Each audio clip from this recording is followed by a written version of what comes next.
স্বাগত সুস্বাগত। আনন্দলোকে মঙ্গললোকে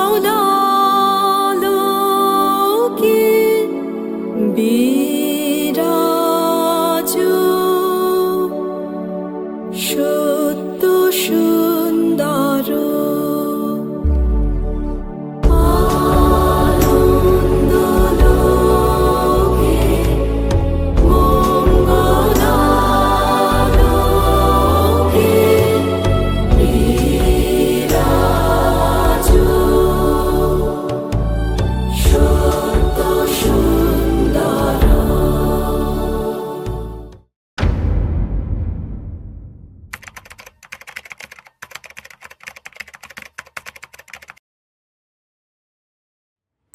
সাল 2025।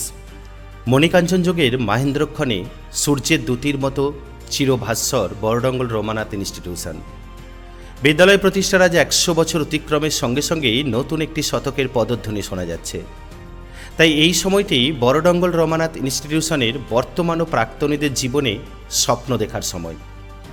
একদিকে 100 বছরের অভিজ্ঞতা, অন্যদিকে নতুন শতকের সূচনা।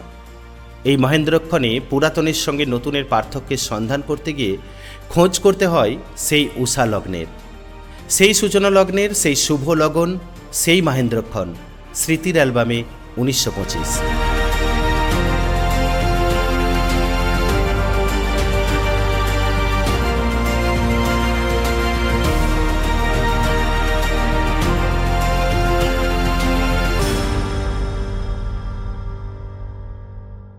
প্রাক্তন ছাত্রছাত্রীদের, বর্তমান ছাত্রছাত্রীদের প্রত্যেকেরই একটা জানা দরকার স্কুলের ইতিহাস।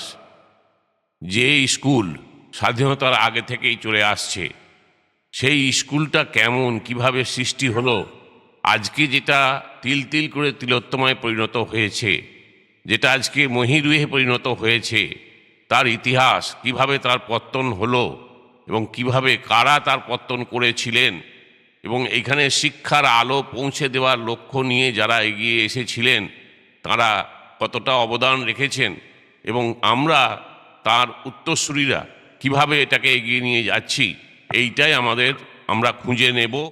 ব্রিটিশ শাসিত পরাধীন ভারতবর্ষের পশ্চিমবঙ্গ রাজ্যের হুগলি জেলার আরামবাগ মহকুমার প্রত্যন্ত গ্রাম বড়ডঙ্গল। বিদ্যাসাগর মহাশয়ের জন্মস্থান তৎকালীন হুগলি জেলার অন্তর্গত বীরসিংহ গ্রাম। রামমোহন রায়ের জন্মভিটে খানাকুলের রাধানগর এবং পরম পুরুষ শ্রী শ্রী রামকৃষ্ণ পরমহংসদেব ও জগজ্জননী মাতা সারদা দেবীর জন্মভিটে কামারপুকুর জয়রামবাটির কেন্দ্রবিন্দুতে বড়ডঙ্গলে 1925-এ প্রাণ প্রতিষ্ঠা পেল বড়ডঙ্গল রমানাথ ইনস্টিটিউশন। কিন্তু এই ঘটনার সত্যতা কতটা, না এর প্রেক্ষাপটে লুকিয়ে আছে আরও কোনো অন্তর্নিহিত তথ্য?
খ্রিস্টাব্দে খ্রিস্টাব্দে পরমপুরুষ শ্রী শ্রী রামকৃষ্ণ পরমহংসদেবের অমৃতলোকে যাত্রার পর তার অন্যান্য অসমাপ্ত কর্মের দায়িত্ব যেমন নিয়েছিলেন জগজ্জননী মাতা সারদা দেবী, তেমনি রামকৃষ্ণদেবের অসমাপ্ত লোকশিক্ষার দায়িত্ব আপন কাঁধে তুলে নিয়েছিলেন মাতা সারদা দেবী।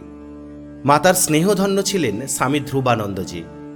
মাতা সারদা দেবীর নির্দেশে কোয়ালপাড়া সহ আরামবাগ এলাকার বিস্তীর্ণ অঞ্চলে সমাজসেবামূলক কাজ ও শিক্ষার প্রসারে বেরিয়ে পড়েন ধ্রুবানন্দজি। ঘুরতে ঘুরতে 1902 খ্রিস্টাব্দে ধ্রুবানন্দজি পৌঁছান আরামবাগের ডহরকুণ্ড গ্রামে।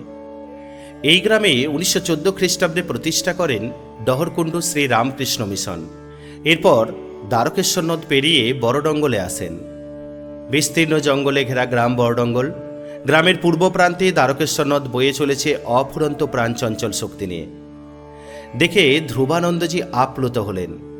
কিন্তু সেই সাথে বড়ডঙ্গল সহ পার্শ্ববর্তী এলাকার পরাধীনতা শৃঙ্খলে আবদ্ধ মানুষজনের অশিক্ষা, দারিদ্র্য, কুসংস্কার, জরাজীর্ণতা দেখে ব্যথিত হলেন।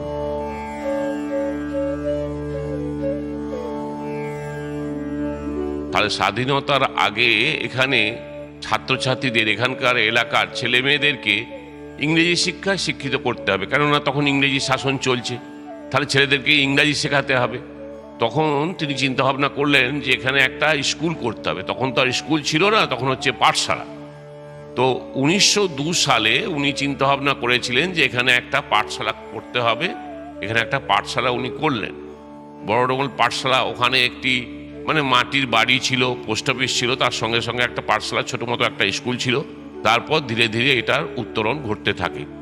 এবং সেই সময়ে আমাদের এখানে পাশেই গ্রাম হচ্ছে ডহরকুণ্ডু আশ্রম। ডহরকুণ্ডুতে একটি রামকৃষ্ণ মঠ, একটা আশ্রম আছে। সেই আশ্রমে দায়িত্বে ছিলেন স্বামী ধ্রুবানন্দ মহারাজ। সর্বত্যাগী সন্ন্যাসী স্বামী ধ্রুবানন্দ মহারাজকে উনি দায়িত্ব দিলেন যে আপনি এই পাঠশালাটার দায়িত্ব নিন। তো সেই 1902 সাল থেকেই এর পথ চলা শুরু হয়েছে। 7-5 ভেবেও যখন কোনো কুল পেলেন না, ঠিক তখনই তিনি সন্ধান পান এলাকার বর্ধিষ্ণু ভট্টাচার্য পরিবারের। এই পরিবারের মেজ ছেলে জ্যোতির্ময়ী আলোকে উদ্ভাসিত পুণ্যাত্মা বেচারাম ভট্টাচার্যের সুবিনয় ব্যবহারে শিক্ষানুরাগী রূপটি তিনি খুঁজে পান। কথা প্রসঙ্গে পুণ্যাত্মা বেচারাম ভট্টাচার্য স্বামীজির সামনে এলাকাবাসীর উন্নয়নের স্বার্থে একটি টোল বা পাঠশালা খোলার প্রস্তাব রাখেন। ধ্রুবানন্দজি সাথে সাথে সম্মত হন এবং পাঠশালা বা টোল খোলার পর বেচারামবাবুর উপর দায়িত্ব দিয়ে তিনি চলে যান আরামবাগের বিস্তীর্ণ এলাকায় সমাজ সেবার কাজে।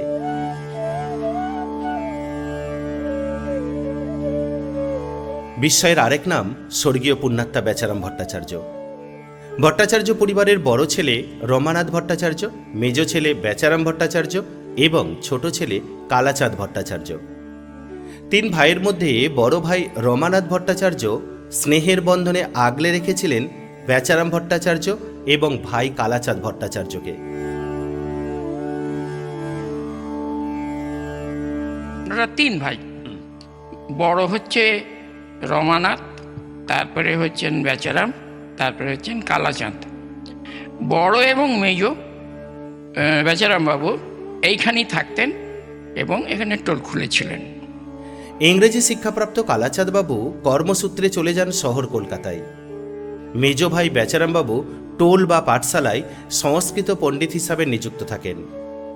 আর ছোট ভাই উনি শিক্ষিত ছিলেন, উনি কলকাতায় থাকতেন। ওনাদের এখনো বাড়ি আছে 13 নম্বর গোবিন্দপাল লেন, টালক, ওইখানে থাকতেন। আর উনি এক ইংরেজ কোম্পানির চট মিলেতে ম্যানেজার ছিলেন কালাচাঁদ বাবু। তো উনি কলকাতায় থাকতেন। ওখান থেকে এই যত কিছু এই টাকা পয়সার ব্যাপারটা সব কালাচাঁদ বাবুর হাত থেকে এসেছে। ঠিক এই সময় বঙ্গভঙ্গ আন্দোলন, শহীদ ক্ষুদিরাম বসুর আত্মবলিদানে ব্যথিত বেচারামবাবু বুঝেছিলেন বড়ডঙ্গল সহ বিস্তীর্ণ এলাকার মানুষদের ইংরেজি শিক্ষায় শিক্ষিত করতে হবে এবং তার জন্য প্রয়োজন সরকারি সিলমোহরপ্রাপ্ত শিক্ষা প্রতিষ্ঠানের। তিনি নদী বেষ্টিত জলা জঙ্গলকে তথা জনপদকে আধুনিক সভ্যতায় উন্নীত করতে চেয়েছিলেন, কিন্তু কোনো বৈতরণী পাচ্ছিলেন না। ঠিক এই সময় প্রথম বিশ্বযুদ্ধের আঁচ লাগলো ভারতবর্ষের বুকে। বেচারামবাবু আরও উদ্বুদ্ধ হলেন, অনুপ্রাণিত হলেন স্বদেশীদের জীবনধারায়। 1921 খ্রিস্টাব্দে দ্বারকেশ্বরের শেখপুর সার্কিটে বাঁধ ভেঙে বিস্তীর্ণ এলাকা প্লাবিত হয়। বন্যাত্রাণ নিয়ে ছুটে আসেন আরামবাগ গান্ধী, পশ্চিমবঙ্গের প্রয়াত মুখ্যমন্ত্রী স্বর্গীয় প্রফুল্লচন্দ্র সেন মহাশয়। একদিকে শিক্ষানুরাগী বেচারামবাবু, অন্যদিকে পদার্থবিদ্যায় স্নাতক প্রফুল্লচন্দ্র সেন। এ যেন এক মণিকাঞ্চন যোগ। 1921 সালে একবার এসেছিলেন আমাদের পশ্চিমবঙ্গের প্রাক্তন মুখ্যমন্ত্রী, যাকে আমরা আরামবাগ গান্ধী বলি, প্রয়াত প্রফুল্লচন্দ্র সেন মহাশয়, উনি এখানে এসেছিলেন বন্যা ত্রাণের কাজ করতে। আর মণিকাঞ্চন যোগ হয়ে গেল, বেচারামবাবুর সঙ্গে প্রফুল্লবাবুর দেখা হয়ে গেল প্রফুল্লচন্দ্র সেনের। তো উনি স্কুলটার দায়িত্ব নিলেন। তখন থেকেই ওনার উপর দায়িত্ব দেওয়া হয়েছিল, কেননা আরামবাগ অত্যন্ত প্রত্যন্ত এলাকা, এই এলাকায় কেউ আসতে চাইতো না। তো উনি নিজে দায়িত্ব নিয়ে এখানে এসেছিলেন। এবং এই প্রসঙ্গে বলি, প্রফুল্লচন্দ্র সেন মহাশয় ছিলেন পদার্থবিদ্যায় স্নাতক, ফিজিক্সে অনার্স। তো উনি বিলেতে যাবেন, টিকিট কাটা হয়ে গেছে, রেডি হয়ে গেছে। উনি ওকালতি পড়তে যাবেন, তখনকার দিনে যেটাকে বলা হচ্ছে ব্যারিস্টারি পড়তে যাবেন লন্ডনে। তো ওনাকে তখন বলা হলো যে আপনি কি পারবেন, উনি কিন্তু এক বাক্যে রাজি হয়ে গেলেন। ঘটনাক্রমে বেচারামবাবু ও প্রফুল্লচন্দ্র সেন মহাশয়ের সাক্ষাৎ হয়। বেচারামবাবু প্রফুল্লচন্দ্র সেন মহাশয়কে তার পাঠশালাটির সরকারি স্বীকৃতির কথা জানান। তৎক্ষণাৎ প্রফুল্লচন্দ্র সেন মহাশয়ের তত্ত্বাবধানে 1925 সালে কলকাতা বিশ্ববিদ্যালয় থেকে সরকারি স্বীকৃতি পায় আমাদের প্রাণপ্রিয় বিদ্যালয় বড়ডঙ্গল রমানাথ ইনস্টিটিউশন। যদিও সরকারি স্বীকৃতি এসেছে অনেক পরে, 1927 সালে আমরা সরকারি স্বীকৃতি পাই, যে 1925 সাল থেকে এটা চালু হলো কলকাতা বিশ্ববিদ্যালয়ের আন্ডারে। তখনকার দিনে মধ্যশিক্ষা পর্ষদ সৃষ্টি হয়নি। কলকাতা বিশ্ববিদ্যালয়ের আন্ডারে বড়ডঙ্গল রমানাথ ইনস্টিটিউশন 1925 সালে সরকারি স্বীকৃতি পায় এবং আমাদের তার কাগজও রয়েছে। একদিকে জমিদার পরিবারের সন্তান এবং অন্যদিকে ব্রাহ্মণ বংশের সন্তান হয়েও উগ্র ব্রাহ্মণ্যবাদের বাইরে গিয়ে সমাজ সংস্কারক, উদারচেতা, শিক্ষানুরাগী মনীষী বেচারামবাবু প্রতিষ্ঠা করলেন সরকার স্বীকৃত বিদ্যালয় বড়ডঙ্গল রমানাথ ইনস্টিটিউশন।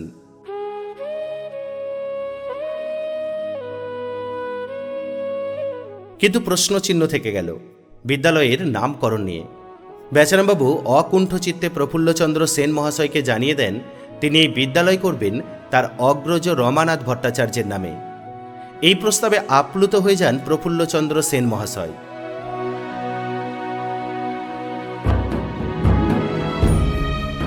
যে একজন কনিষ্ঠ ভাই, সে তার দাদাকে কতটা সম্মান জানায় এবং অত্যন্ত শ্রদ্ধা করতেন বড় দাদাকে।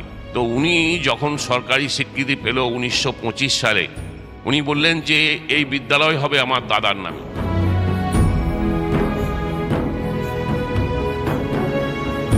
পূর্ণাতা বেচারাম ভট্টাচার্য প্রতিষ্ঠিত বিদ্যালয়ের নাম হয় বড়ডঙ্গল রমানাথ ইনস্টিটিউশন।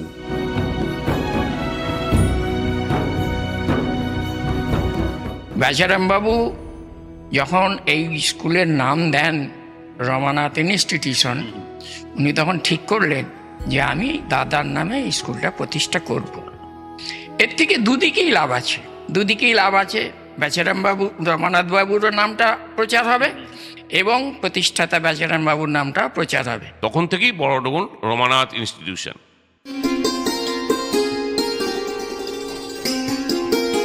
বিদ্যালয়ের আজীবন সভাপতির পদ অলঙ্কৃত করেছিলেন প্রয়াত প্রফুল্লচন্দ্র সেন মহাশয়।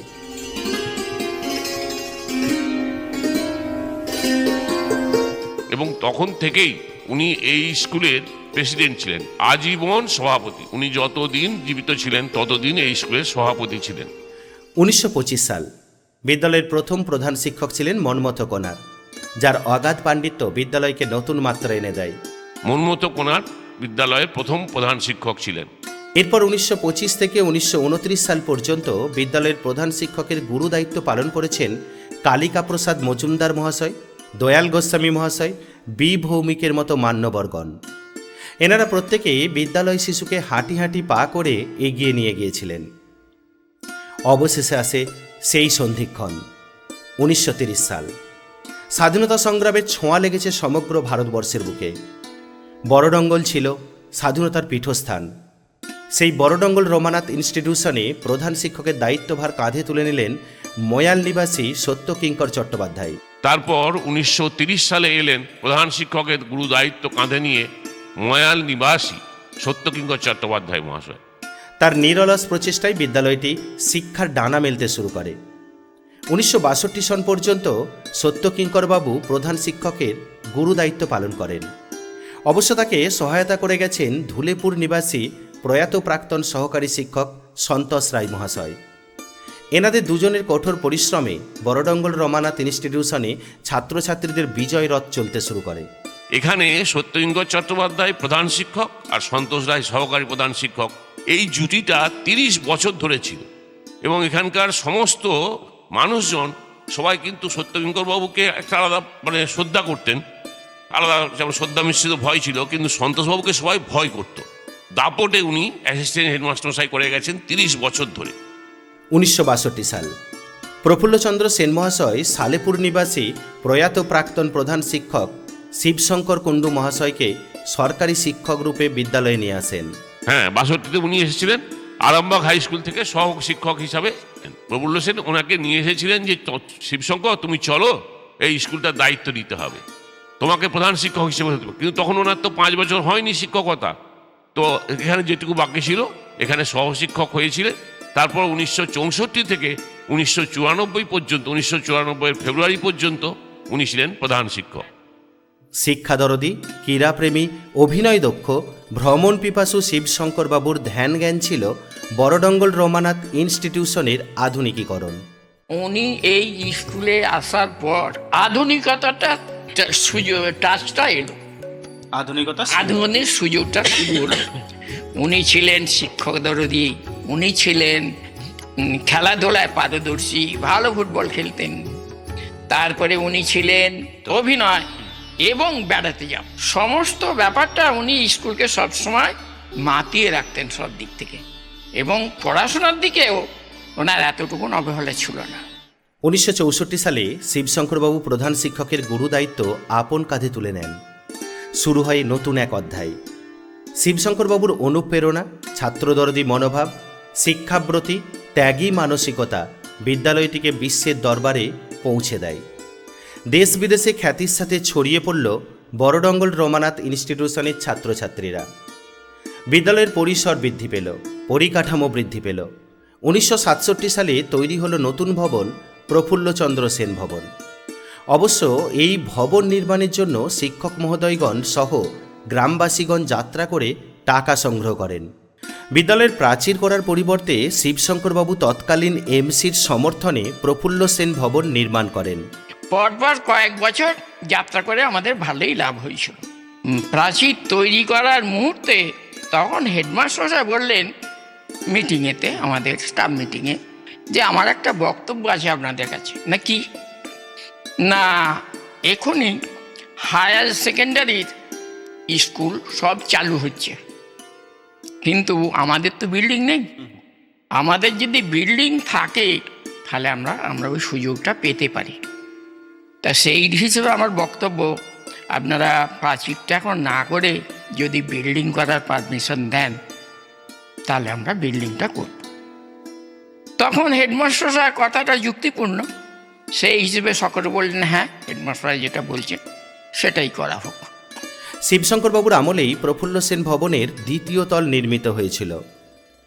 1925 সালে মাত্র একতল বিশিষ্ট কক্ষ নিয়ে বিদ্যালয়ের পথ চলা শুরু।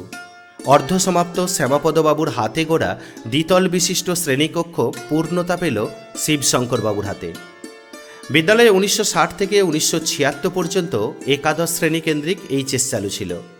1981 সালে প্রথম এইচএস স্বীকৃতি পায় আমাদের প্রাণপ্রিয় বিদ্যালয় বড়ডঙ্গল রমানাথ ইনস্টিটিউশন।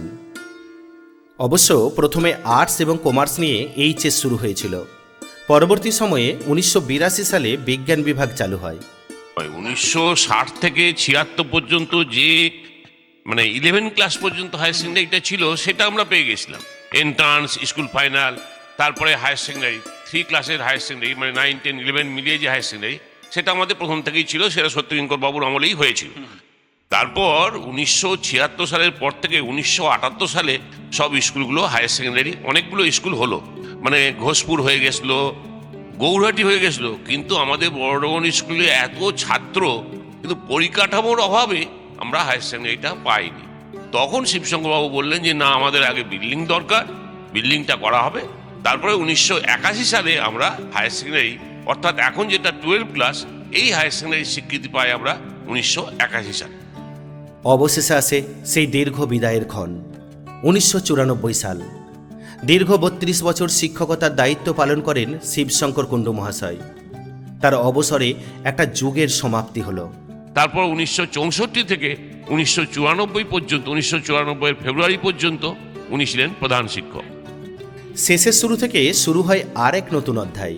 1995 সালের 25শে জানুয়ারি মাত্র 34 বছর বয়সে বিদ্যালয়ের প্রধান শিক্ষকের গুরু দায়িত্ব নিয়ে বড়ডঙ্গল রমানাথ ইনস্টিটিউশনে আসেন প্রয়াত প্রধান শিক্ষক বিভাস কুমার মুখোপাধ্যায়। 1995 সালের 25শে জানুয়ারি আমি এই বিদ্যালয়ের প্রধান শিক্ষকের দায়িত্ব কাঁধে নিয়েছিলাম। আমি যখন প্রধান শিক্ষকের দায়িত্ব নিই তখন আমার বয়স মাত্র 34, এবং সেখানে হায়ার সেকেন্ডারি স্কুল, এত বড় স্কুলের দায়িত্ব নিতে হবে, এটা আমাকে কিন্তু ইন্সপায়ার করেছিলেন আমার প্রয়াত সহপ্রধান শিক্ষক কাশীনাথ বাবু। তো আমি যখন এলাম, আমার সেই দিনটার কথা আজও মনে আছে। কাশীনাথ বাবু আমাকে অভ্যর্থনা জানিয়েছিলেন। নানা বাধা অতিক্রম করে তিনি বিদ্যালয়টির আমূল পরিবর্তন ঘটান। বিদ্যালয়ের নবরূপকার প্রয়াত প্রধান শিক্ষক শ্রী বিভাস কুমার মুখোপাধ্যায়। এবং আমাকে প্রথম থেকেই এমন দায়িত্ব নিতে হয়েছে। আমি 25শে জানুয়ারি 1995 জয়েন করলাম, আর কাশীনাথ বাবু 31শে জানুয়ারি রিটায়ার্ড করলেন, মাত্র 6 দিন। এবং তার মানে তখন থেকে আমাকে প্রধান শিক্ষক এবং সহকারী প্রধান শিক্ষক একসঙ্গে সমস্ত দায়িত্ব নিতে হচ্ছে। তখন স্টাফ ছিল 37। বিদ্যালয়ে প্রবেশ করেই বিভাসবাবুর প্রথম কাজ ছিল হোস্টেল সংস্কার করা। সেই প্রথম আমার কাজ শুরু হলো। তো এখন যেখানে হোস্টেল কোয়ার্টার, সেই হোস্টেল কোয়ার্টার আমি এসে প্রথম শুরু করি, দিয়ে হোস্টেলটা আমরা তখন দোতলা করলাম। 2020 সালে করোনা মহামারীর সময় বিভাসবাবু দীর্ঘ 25 বৎসরের প্রধান শিক্ষকের দায়িত্ব থেকে অবসর নেন। তারাদের দেশে চলে গেছেন তিনি, রেখে গেছেন তার অজস্র কর্মধারা।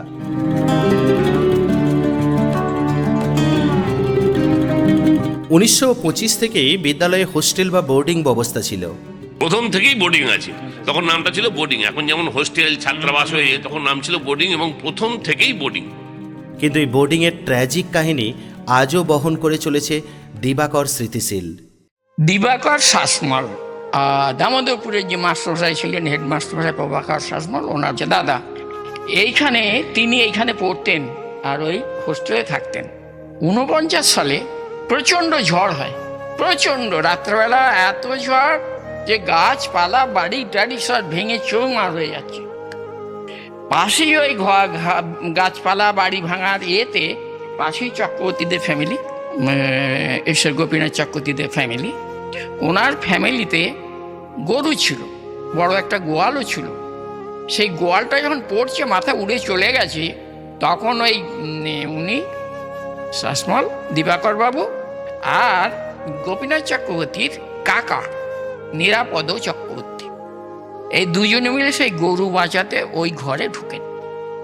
গরুগুলো খুলে দিয়ে দড়ি টড়ি কেটে দিয়ে গরুগুলোকে বের করে দিয়ে ওনারা যখন দুজনে বেরিয়ে আসছেন, সেই মুহূর্তে বিল্ডিংটা হুড়মুড় করে ওদের গায়েতে ওদিকে চাপা দিয়ে দিল। প্রাণীগুলো বাঁচলো কিন্তু নিজেদিকে বাঁচাতে পারলেন না দুজনই।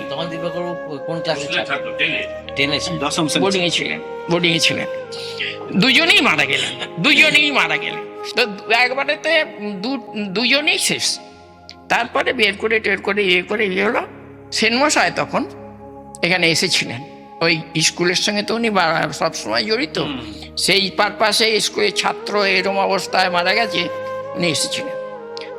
আসার পর তখন উনি বলেছিলেন, ঠিক আছে, এ যেভাবে মারা গেছে এর স্মৃতির উদ্দেশ্যে আমি একটা ফুটবল টুর্নামেন্ট চালু করার জন্য, তখন ফুটবল ছাড়া অন্য কোনো খেলা ছিল না, আমি করার জন্য তোমাদেরকে বলছি, আমি সিলটা দেবো, তোমরা ফুটবল চালু করো।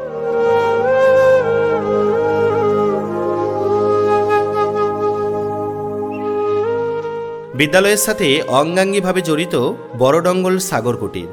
সাগরকুটির সংস্করণে বিভাসবাবু গুরুত্বপূর্ণ দায়িত্ব পালন করেন।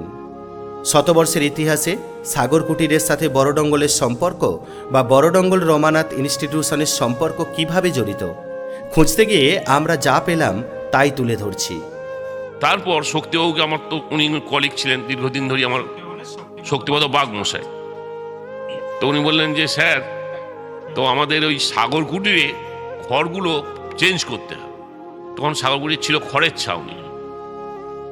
তো আমি কয়েক বছর ধরেই, খড়ের ছাউনি মানে লম্বা খড় হতে হবে, তো রামনগর থেকে আমরা লম্বা খড় সংগ্রহ করে আনতাম নৌকায় করে, এবং বেশ কয়েক বছর প্রতি বছরই চেঞ্জ করতে হয়। দেখলাম যে খরচটা অত্যধিক হয়ে যাচ্ছে, আর এর কোনো স্থায়িত্ব থাকছে না।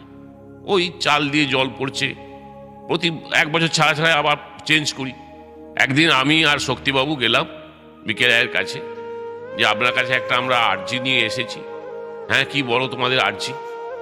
না, আমাদের সাগর কুটিরটা আপনাকে টিনের ব্যবস্থা করতে হবে। ঠিক আছে, টিনটা আমি দেব, ছাওয়া খরচা তোমাদের। আমরা সে খরচা আমরা করে নেব। তো উনি টিন দিলেন, আমরা ছেয়ে নিলাম। তারপরে আমরা বললাম যে টিন দিলেন, ছেয়ে নিলাম, এমনি একটু সংস্কারও তো করতে হবে। বললো ঠিক আছে, আমি সংস্কার একটু করে দেবো। করে যেটুকু যা সিমেন্টের কাজটা সেই খরচও উনি দিয়েছিলেন। এইভাবেই কয়েক বছর চলল। এখানে প্রফুল্ল সেনের কোনো মূর্তি নেই। তাহলে প্রফুল্ল সেনের মূর্তি তো থাকা দরকার। প্রফুল্ল সেনের মূর্তি সাগরকুটিরে প্রতিষ্ঠা করা হলো। প্রাক্তন কেন্দ্রীয় শিক্ষামন্ত্রী প্রতাপচন্দ্র চন্দ্র এসেছিলেন, 98 কি 97 এরকম হবে, ওইরকম একটা সময়ে আমরা ওটা করলাম। প্রসূন রায়ের কাছে আমরা গেলাম কলকাতায়, গিয়ে ওনাকে বললাম যে যা ইট সিমেন্ট লাগবে সব আপনাকে দিতে হবে। তো উনি দিলেন। আমরা রাজমিস্ত্রি লেবারের খরচা দিয়ে পুরোটা আমরা প্রাচীর দিলাম। বিভাসবাবুর আমলে বিদ্যালয়ের ল্যাবের আধুনিকীকরণ হয় এবং আমাদের এই প্রাণপ্রিয় বিদ্যালয়ের ত্রিতল কক্ষের স্থাপনা হয়। 2000 সাল নাগাদ, তখন আমাদের রিটায়ার করেছেন অমরবাবু রিটায়ার করেছেন। তো অমরবাবুকে আমি বললাম যে স্যার, সবই তো হলো, আপনি স্যার কিছু আর্থিক সাহায্য করুন, যদি স্যার তিনতলাটা করতে পারি। তো উনি সঙ্গে সঙ্গে এক কথায় 60,000 টাকা রাজি হয়ে গেলেন। আমরা অমরবাবুকে দিয়েই প্রথম ইটটা গাঁথিয়েছিলাম। তারপরে আমাদের প্ল্যাটিনাম জুবিলি হলো। এইখানে বিভিন্নভাবে কালেকশন করতে গিয়ে আমরা একটা রত্নের সন্ধান পেয়েছিলাম। তো ডক্টর সুনীল চৌধুরী আমাদের স্কুলের প্রাক্তন ছাত্র। তো আমাদের কথাবার্তা শুনে আমরা উন্নয়নের কাজ করতে যাচ্ছি, এটা ওনার খুব ভালো লেগেছে।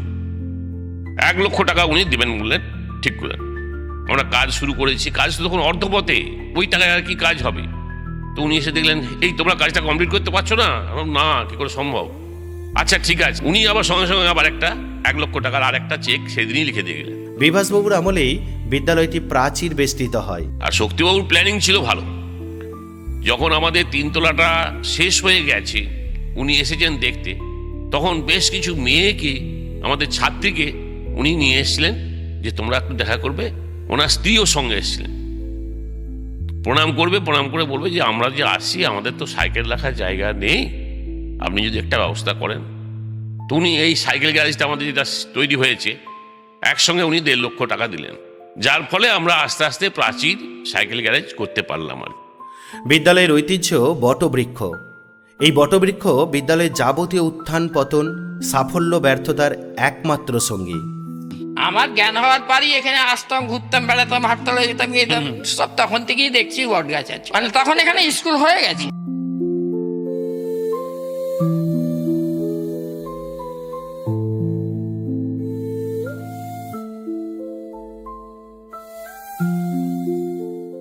না, জন্মসাল ব্যাপারটা এর আগেও আমরা বহুবার ওটাকে অনুসন্ধান করেছি যে জন্মসালটা কবে, কিন্তু জন্মসালের ওনার জন্মদিনটা আমরা জানতে পারিনি। কিন্তু পরবর্তী ক্ষেত্রে তারপরে উনি প্রয়াত হয়েছেন, স্কুল কিন্তু চলছে। তো ওনার জন্মদিনের তো সঠিক ঠিকানা আমাদের জানা ছিল না। তাহলে স্কুলের প্রতিষ্ঠা, একটা ফাউন্ডেশন ডে করতে হবে, এত বড় একটা স্কুল। তো ওনার মৃত্যুদিন ছিল 9ই জানুয়ারি। তখন থেকেই 9ই জানুয়ারিটাকে আমরা বিদ্যালয়ের প্রতিষ্ঠা দিবস হিসাবে পালন করে আসছি। ছাত্রদরদী, শিক্ষানুরাগী আমাদের সকলের হৃদয়ের মণিকোঠায় বিভাসবাবু তার কর্মদক্ষতায় আজও বিরাজমান।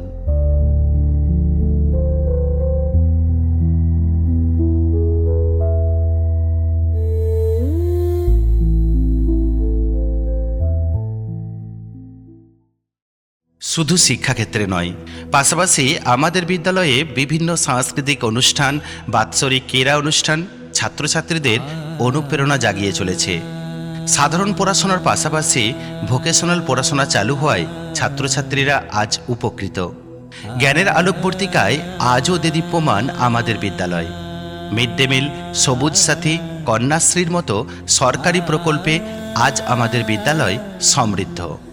আজ থেকে ঠিক 100 বছর আগে শিক্ষানুরাগী ও সমাজসেবী শ্রদ্ধেয় পুণ্যাত্মা স্বর্গীয় বেচারাম ভট্টাচার্য মহাশয় সমাজে অজ্ঞানতার অন্ধকার দূরীভূত করে জ্ঞানের আলো প্রসারিত করতে পিতৃতুল্য দাদার প্রতি শ্রদ্ধা ও ভালোবাসা নিবেদনে তাঁর নামে প্রতিষ্ঠা করেছিলেন এই শিক্ষাঙ্গন বড়ডঙ্গল রমানাথ ইনস্টিটিউশন, যার পথ চলা শুরু হয় এমনই এক হিমেল দিবসে, সোনালী রোদের মধুর স্পর্শে। পরাধীনতার শেষ 22 থেকে স্বাধীনতার 78, এই 100 বছর ধরে বহু প্রতিকূলতা অতিক্রম করে সেদিনের সেই শিশু চারাগাছ আজ পরিণত হয়েছে এক পূর্ণ মহিরুহে। আজকে ছাত্রছাত্রীরাই আগামী দিনের কাণ্ডারি, ভবিষ্যতের চিকিৎসক, বিজ্ঞানী, কারিগর, শিল্পী, সাহিত্যিক, সমাজসেবক তথা সুনাগরিক হিসাবে জাতির চালিকা শক্তি।